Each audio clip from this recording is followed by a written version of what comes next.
pakai bahasa slow gitu loh, karena saya memposisikan bahwa saya adalah kaum intelektual dan polisi itu lebih bodoh dari saya gitu, seperti itu. Terus saya sedang berjalan, kemudian ada polwan, ciri-cirinya itu bodohnya saya itu saya tidak mengenali gitu, tanda pengenalnya gitu. Buru-buru perempuan di sana mengalami suatu ketertindasan yang sangat kompleks. Hobimu selamat merugikan masyarakat. Jangan ada yang dapat kekerasan seksual, terutama kaum polisi.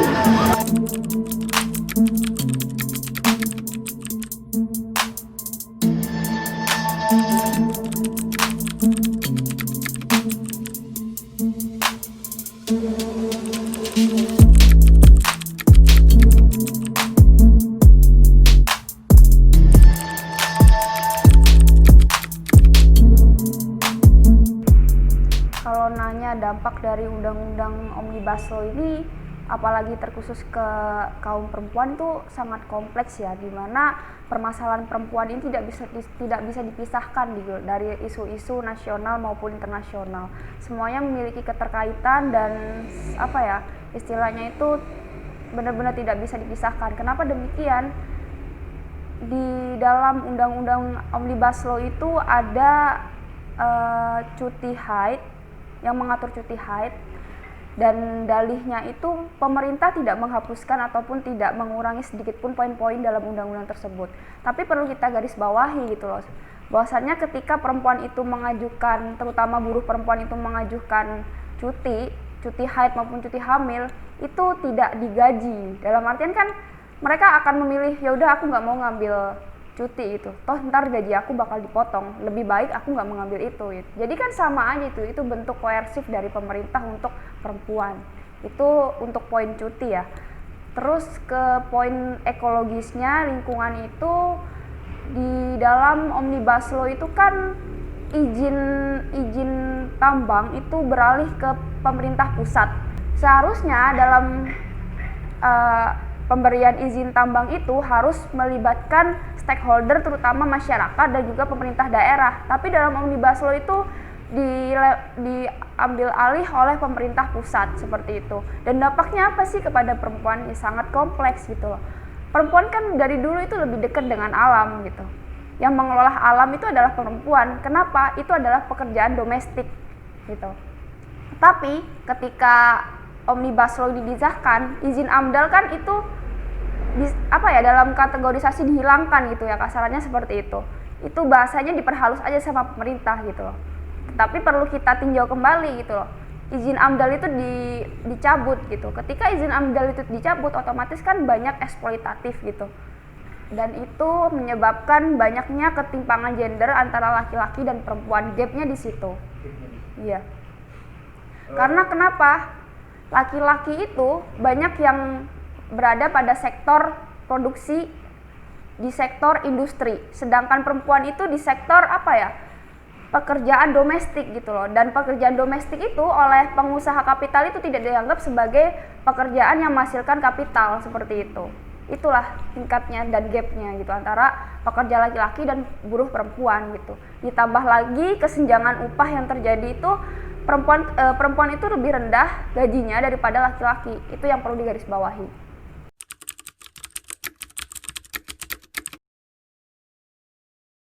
Buruh ya? Iya, karena kan di Omnibus Law ini lebih membahas ke investasi dan industri, otomatis kan itu dampaknya ke buruh. Dan ketika bicara buruh, di situ ada dua gender gitu. Bukan dua gender saja, tapi teman-teman LGBT pun juga ikut terdampak gitu kan. Dengan fenomena mereka kesulitan untuk mencari lapangan pekerjaan. Tapi lebih fokusnya kita fokus ke dua gender itu tadi gitu, yang dimana sistem di Indonesia ini masih berpacu pada dua identitas gender itu tersebut gitu.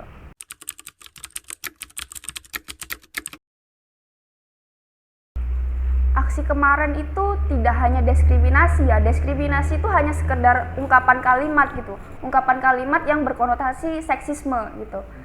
Kalau bicara seksisme mah itu bisa luas lagi. Seksisme itu bentuknya seperti ujaran bahwa laki-laki dan perempuan itu benar-benar ada gap gitu, itu ujaran seksisme. Nanti bisa saya contohkan di pengungkapan polwan itu. Dan bentuk diskriminasinya itu ya ketika saya berjalan dan itu kebetulan saya sedang memegang berkasnya itu isinya masalah tuntutan Lumajang Bergerak dan fax, bukti fax itu dan email. Itu saya sedang berjalan, kemudian ada polwan. Ciri-cirinya itu bodohnya saya itu saya tidak mengenali gitu, tanda pengenalnya gitu. Tapi kalau semisal mau disidak itu polwan bisa sebenarnya gitu loh. Itu ciri-cirinya beliau pakai jilbab, giginya itu behel, pakai behel gitu. Dan saya masih hafal wajahnya gitu, seperti itu. Dan ketika saya berjalan, saya dihampiri, kemudian dia mulai mendekat dan akhirnya sampai main tangan tunjuk-tunjuk seperti itu. Di situ saya masih pakai bahasa slow gitu loh, karena saya memposisikan bahwa saya adalah kaum intelektual dan polisi itu lebih bodoh dari saya gitu, seperti itu. Kenapa demikian? Ya jelas dong gitu loh. Seharusnya kalau mereka memiliki etika, tidak seperti itu aturannya gitu. Kita harus ngomong slow, tidak asal-asal diskriminatif seperti itu gitu loh. Itu ditunjukkan dengan wajah dan juga gerak tubuh, postur tubuhnya seperti itu gitu kan. Seakan-akan posisi antara mahasiswa dan polisi itu sangat timpang seperti itu. Seharusnya tidak seperti itu gitu loh. Apalagi saya perempuan dan polwan pun itu juga perempuan gitu. Seharusnya bisa memposisikan gimana sih psikologis perempuan ketika diperlakukan seperti ini, seharusnya seperti itu. Itu kalau kronologi tentang diskriminasinya. Terus itu diskriminasi, terus bentuk ini intimidatifnya itu seperti apa sih gitu kan. Ada diskriminasi dan intimidatif gitu loh. Intimidatifnya ini berupa ujaran kalimat yang berkonotasi seksisme seperti ini. Mbak, ya apa sih sampean iki wedok gitu kan. Padahal enggak kok ini teman-teman lo banyak yang berdarah gitu. Kamu harus hentikan aksi ini gitu, cepat gitu kan. Kamu seharusnya di belakang gitu kan. Jangan kayak gini gitu. Terus cepet, intinya dia itu mendesak bahwasannya aksi ini harus segera diakhiri gitu loh. Dan saya mencoba menjelaskan, ini bukan tupoksi saya, ini ada di korlap seperti itu kan. Terus beliau kayak tersulut emosi sampai akhirnya ada polisi itu yang pakai baju coklat rada muda itu loh. Itu beliau melerai kami dan akhirnya saya masuk ke dalam dan si polwan ini entah kemana nggak tahu, seperti itu. Jadi ada dua bentuk kekerasan gitu loh. Ketika dikaitkan sama 15 bentuk kekerasan seksual yang dilansir di Komnas Perempuan, polisi wanita ini itu termasuk pelecehan verbal gitu. Kenapa pelecehan verbal? Pertama dia menggunakan ujaran seksisme terhadap saya gitu. Seperti itu.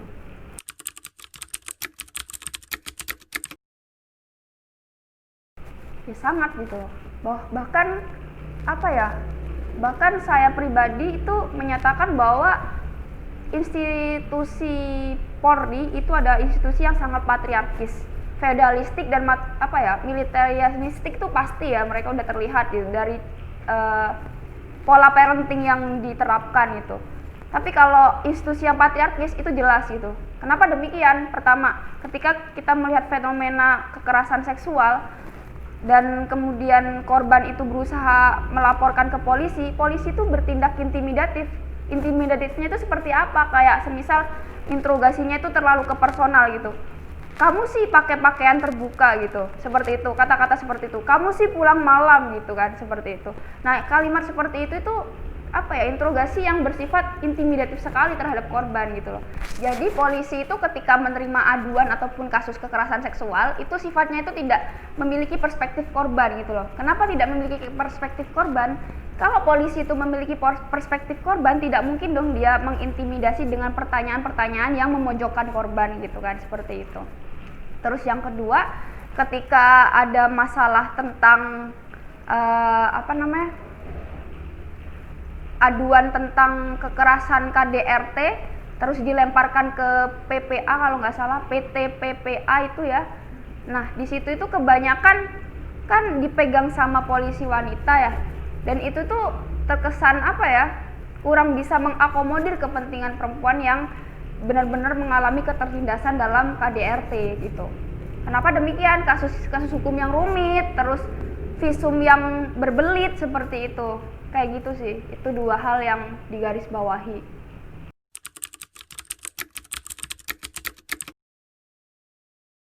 Seharusnya kalau kita lepas dulu deh kelas sosial kita gitu. Ketika kita menghadapi persoalan perempuan, entah itu laki-laki maupun perempuan, kita lepas dulu kelas sosial kita, entah kalian dari kaum borjuis, proletar, entah kalian dari kelas pekerja, itu lepas dulu gitu loh. Posisikan diri kita itu sama dulu gitu. Kita sama-sama makhluk Tuhan, yang membedakan hanyalah tingkat keimanan kita, seperti itu kan. Kita buang itu dulu. Terus ketika melihat kasus, kita berusaha netral dulu gitu. Kita harus lihat perspektif korban gitu, dimana apa yang diomongin korban itu adalah valid, seperti itu. Kita harus fokusnya di situ. Jangan tiba-tiba mengintimidatif. Kita harus meninjau lagi sisi psikologisnya seperti apa sih gitu kan. Faktor yang melatar belakang itu seperti apa gitu. Soalnya kan kebanyakan polisi itu terkesan, wah, gue punya pangkat nih, gue bisa bertindak seenaknya dengan pangkat yang gue terima gitu. Itu termasuk penindasan gitu loh. Itu termasuk kategori kekerasan gitu loh. Dalam menipu daya korban dengan asesmen yang dia punya, seperti itu.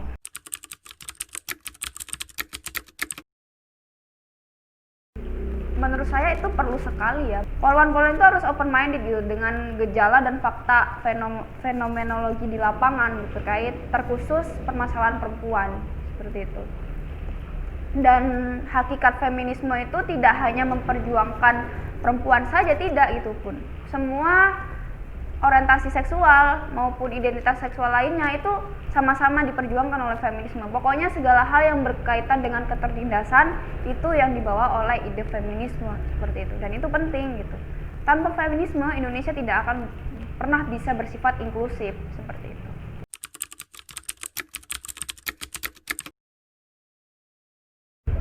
Sebenarnya dua-duanya hal yang sama ya, cuma tetap kita teriakan satu diksi yang sangat berpotensial gitu, yaitu adalah patriarki gitu, karena feodal juga bagian dari patriarki, seperti itu.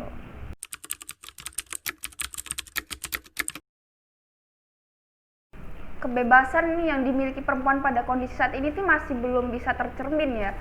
Ketika kita melihat di jajaran pemerintah pusat, contohnya Puan Maharani, beliau itu adalah cermin dari representasi perempuan gitu. Tapi pada hakikatnya dia bukan representasi perempuan. Karena apa? Kebijakan-kebijakan yang dia buat itu tidak sama sekali merujuk pada kondisi perempuan dan permasalahan perempuan di lapangan, seperti itu. Ketika dia benar-benar memahami konsep representasi perempuan, dia tidak akan mengetok palu Omnibus Law, bahkan mematikan mikrofon itu gitu, seperti itu.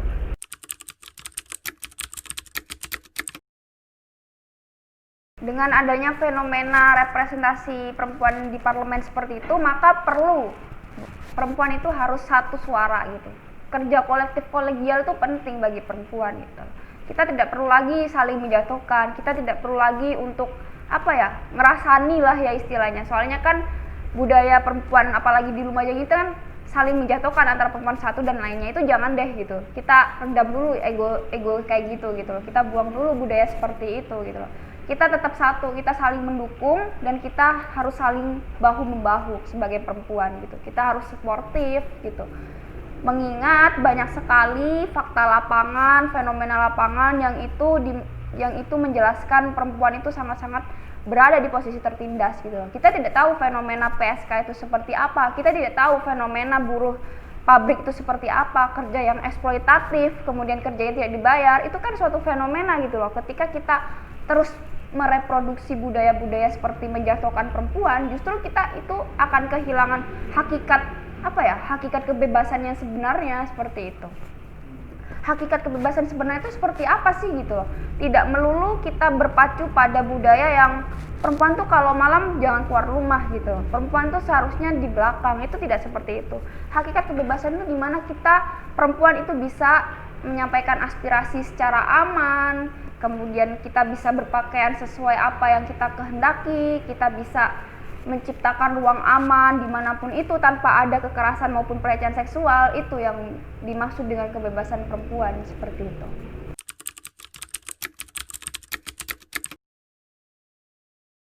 Feminisme itu adalah suatu gerakan sosial yang memperjuangkan emansipasi perempuan. Dalam hal ini, perempuan menuntut kesetaraan antara laki-laki dan perempuan, baik itu dari akses pendidikan, gitu, akses pekerjaan dan hal lainnya, seperti itu. Itu yang benar-benar menjadi visi dari gerakan feminisme gitu. Feminisme tidak benci laki-laki kok. Feminisme tidak tidak melegalkan zina kok, tidak seperti itu. Itu kan isu yang banyak beredar. Gitu. Sejatinya feminisme bukan hal yang seperti itu gitu. Itu hanyalah clickbait dari feminisme seperti itu.